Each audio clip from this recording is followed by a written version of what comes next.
The Hound by H.P. Lovecraft.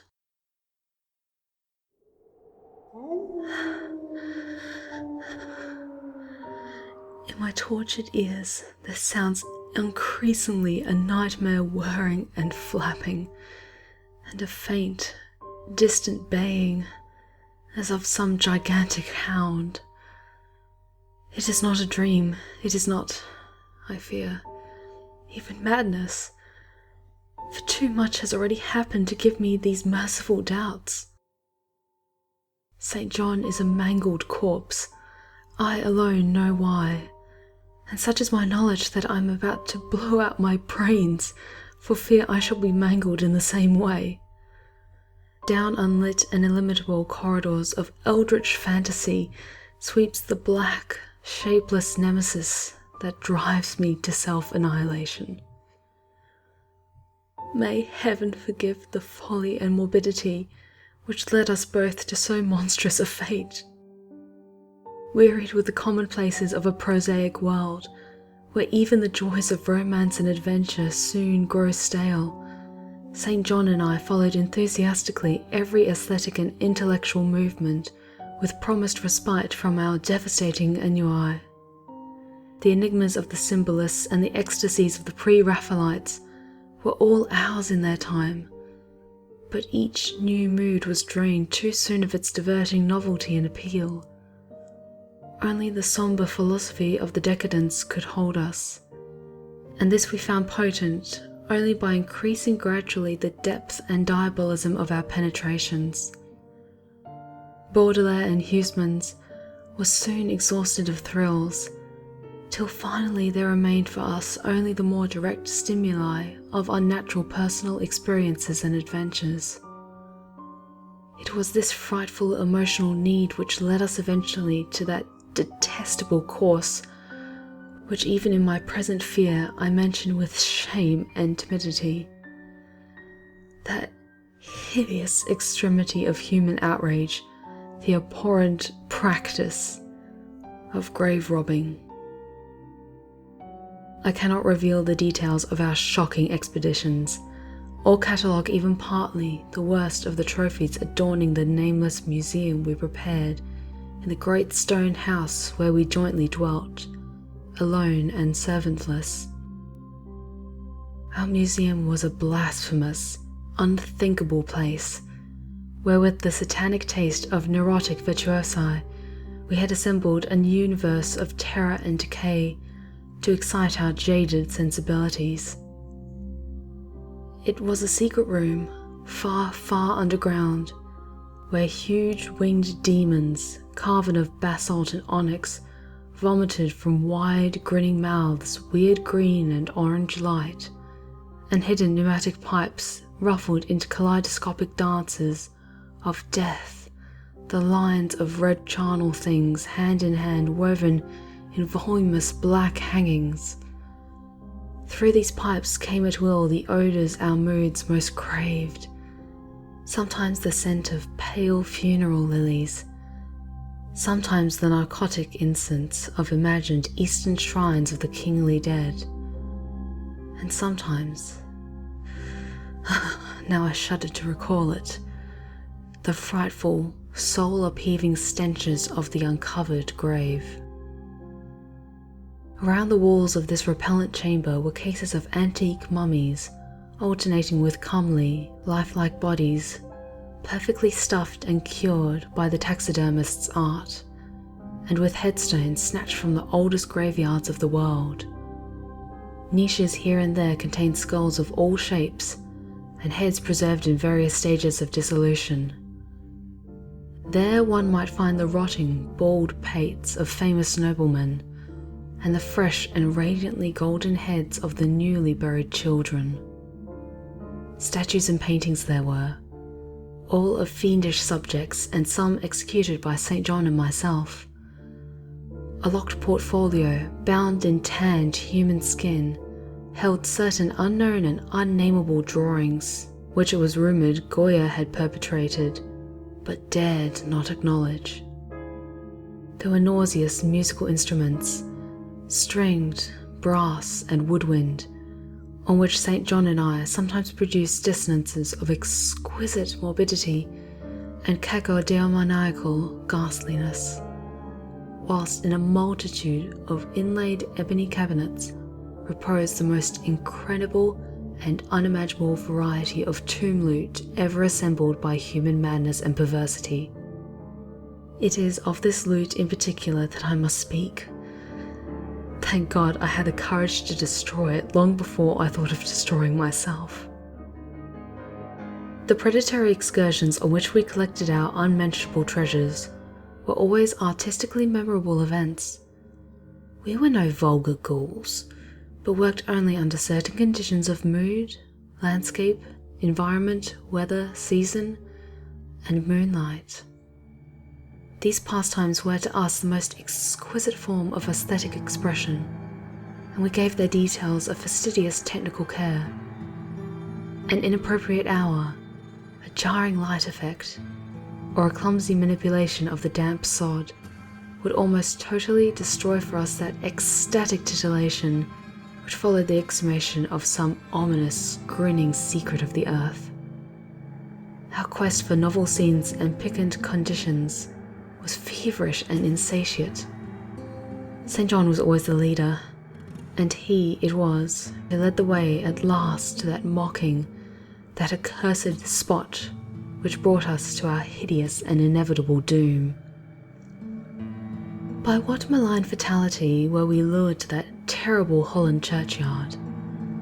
I think it was the dark rumour and the legendary, the tale of one buried for 5 centuries, who had himself been a ghoul in his time, and had stolen a potent thing from a mighty sepulchre.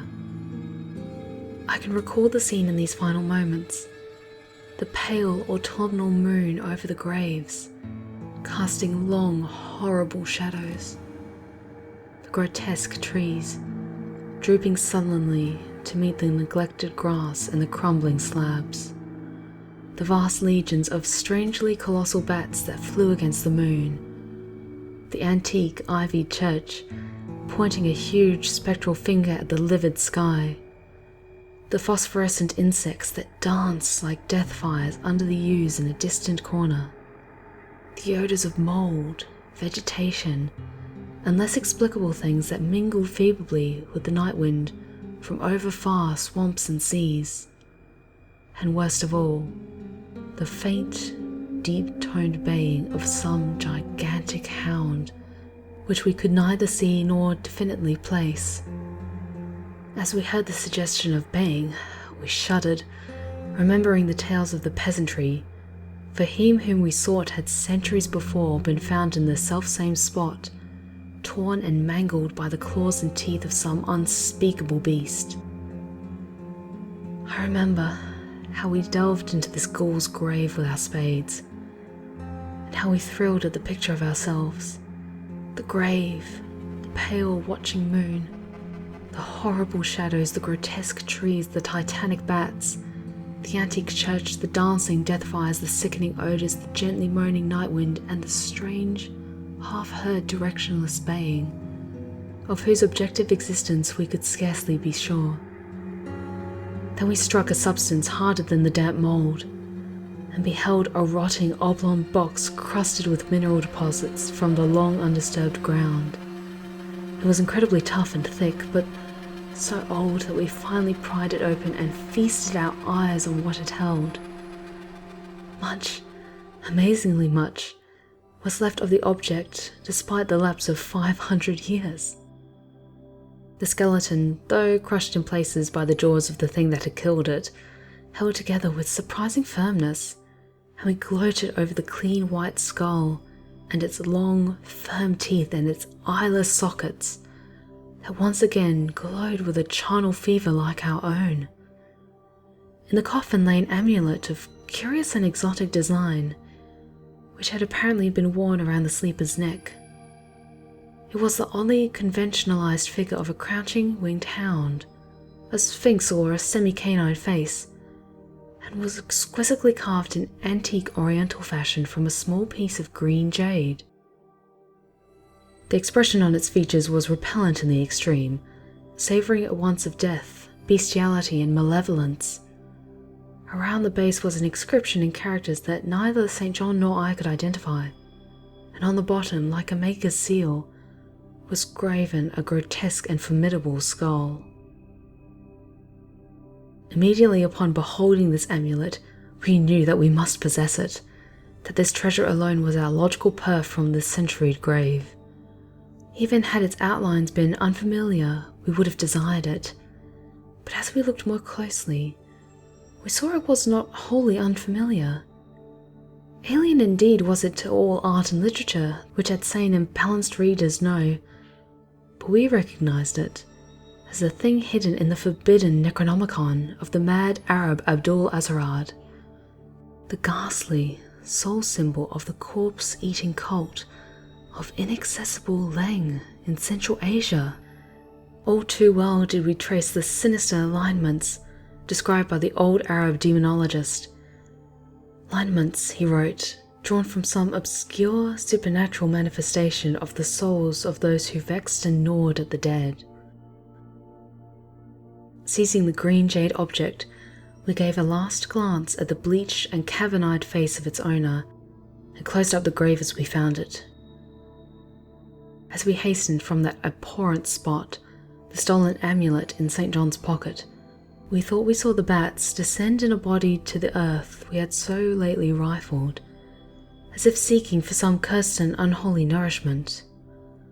But the autumn moon shone weak and pale, and we could not be sure. So too, as we sailed the next day away from Holland to our home, we thought we heard the distant baying of some gigantic hound in the background.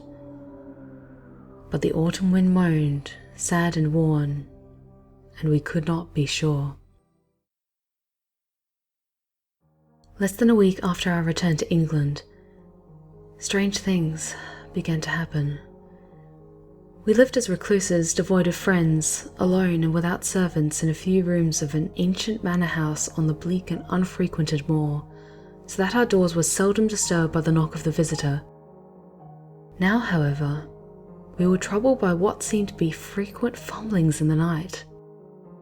Not only around the doors, but around the windows also, upper as well as lower. Once we fancied that a large, opaque body darkened the library window when the moon was shining against it, and another time we thought we heard a whirring or flapping sound not far off. On each occasion, investigation revealed nothing, and we began to ascribe the occurrences to imagination alone. That same curiously disturbed imagination which still prolonged in our ears the faint far baying we thought we had heard in that Holland churchyard. The jade amulet now reposed in a niche in our museum, and sometimes we burned strangely scented candles before it. We read much of Al-Sared's Necronomicon about its properties, and about the relation of its ghouls' soul to the objects it symbolized, and were disturbed by what we read. Then terror came. On the night of September 24th, I heard a knock at my chamber door. Fancying it St. John's, I bade the knocker enter, but was answered only by a shrill laugh. There was no one in the corridor. When I aroused St. John from his sleep, he professed entire ignorance of the event, and became as worried as I. It was that night that the faint, distant baying over the moor became to us a certain and dreaded reality.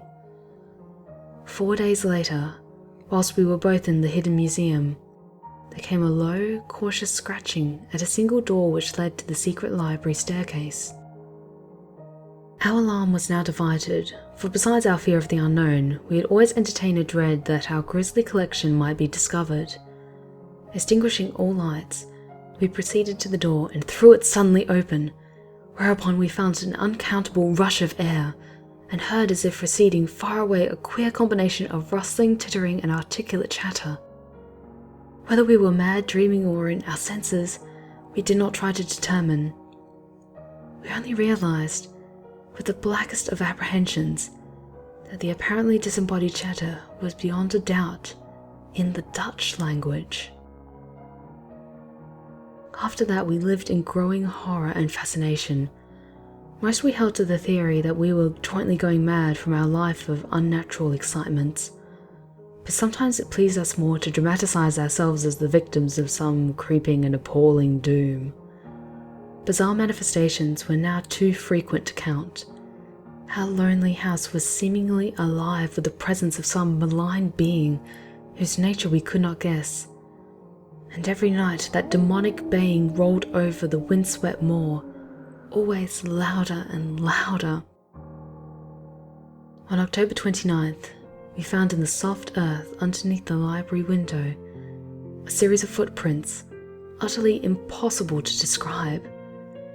They were as baffling as the hordes of great bats which haunted the old manor house in unprecedented and increasing numbers. The horror reached a culmination on November 18th, when St. John, walking home after dark from the distant railway station, was seized by some frightful carnivorous thing and torn to ribbons. His screams had reached the house, and I hastened to the terrible scene in time to hear a whir of wings and see a vague black cloudy thing silhouetted against the rising moon. My friend was dying when I spoke to him, and he could not answer coherently.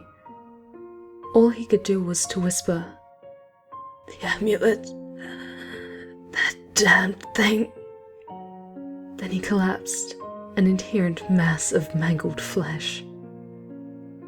I buried him the next midnight in one of our neglected gardens, and mumbled over his body one of the devilish rituals he had loved in life. And as I pronounced the last demonic sentence, I heard afar on the moor the faint baying of some gigantic hound. The moon was up, but I dared not look at it. And when I saw on the dim-lit moor a wide, nebulous shadow sweeping from mound to mound, I shut my eyes and threw myself face down upon the ground. When I arose trembling, I know not how much later, I staggered into the house and made shocking obeisances before the enshrined amulet of green jade. Being now afraid to live alone in the ancient house on the moor, I departed on the following day for London, taking with me the amulet after destroying by fire and burial the rest of the impious collection in the museum. But after 3 nights, I heard the baying again, and before a week was over, felt strange eyes on me whenever it was dark. One evening, as I strolled on Victoria Embankment for some much-needed air, I saw a black shape obscure one of the reflections of the lamps in the water. A wind stronger than the night wind rushed by, and I knew that what had befallen St. John must soon befall me. The next day, I carefully wrapped the green jade amulet and sailed for Holland. What mercy I must gain by returning the thing to its silent, sleeping owner I knew not, but I felt that I must at least try any step conceivably logical. What the hound was and why it pursued me were questions still vague, but I had first heard the baying in that ancient churchyard, and every subsequent event, including St. John's dying whisper, had served to connect the curse with the stealing of the amulet. Accordingly, I sank into the nethermost abysses of despair when, at an inn in Rotterdam, I discovered that thieves had despoiled me of this sole means of salvation. The baying was loud that evening, and in the morning I read of a nameless deed in the vilest quarter of the city. The rabble were in terror, for upon an evil tenement had fallen a red death beyond the foulest previous crime of the neighbourhood. In a squalid thieves' den, an entire family had been torn to shreds by an unknown thing which left no trace, and those around had heard all night above the usual clamour of drunken noises a faint, distant, insistent note as of a gigantic hound. So at last, I stood again in that unwholesome churchyard, where a pale winter moon cast hideous shadows, and leafless trees drooped sullenly to meet the withered, frosty glass and cracking slabs, and the ivied church pointing a jeering finger at the unfriendly sky, and the night wind howled maniacally from over frozen swamps and frigid seas. The baying was very faint now, and it ceased altogether as I approached the ancient grave I had once violated. I frightened away an abnormally large horde of bats, which had been hovering curiously around it. I know not why I went hither unless to pray, or gibber at insane pleas and apologies to the calm white thing that lay within, but whatever my reason, I attacked the half-frozen sod with a desperation partly mine and partly that of a dominating will outside myself. Excavation was much easier than I expected, although at one point I encountered a queer interruption, when a lean vulture darted down out of the cold sky and pecked frantically at the grave earth until I killed him with a blow of my spade. Finally, I reached the rotting oblong box and removed the damp, nitrous cover. This is the last rational act I ever performed. For crouched within that centuried coffin, embraced by a close-packed, nightmare tune of huge, sinewy, sleeping bats, was the bony thing my friend and I had robbed. Not clean and placid as we had seen it then, but covered with caked blood and shreds of alien flesh and hair, and leering sentiently at me with phosphorescent sockets and sharp and sanguine fangs yawning twistedly in the mockery of my inevitable doom. And when it gave from those grinning jaws a deep, sardonic bay, as of some gigantic hound, and I saw that it held in its gory, filthy claw the lost and fateful amulet of green jade, I merely screamed and ran away idiotically, my screams soon dissolving into peals of hysterical laughter. Madness rides the star wind, claws and teeth sharpened on centuries of corpses, dripping death astride a barnacle of bats from night-black ruins of buried temples of Belial. Now as the baying of that dead, fleshless monstrosity grows louder and louder, and the stealthy whirring and flapping of those accursed web wings circle closer and closer, I shall seek with my revolver the oblivion which is my only refuge from the unnamed and unnameable.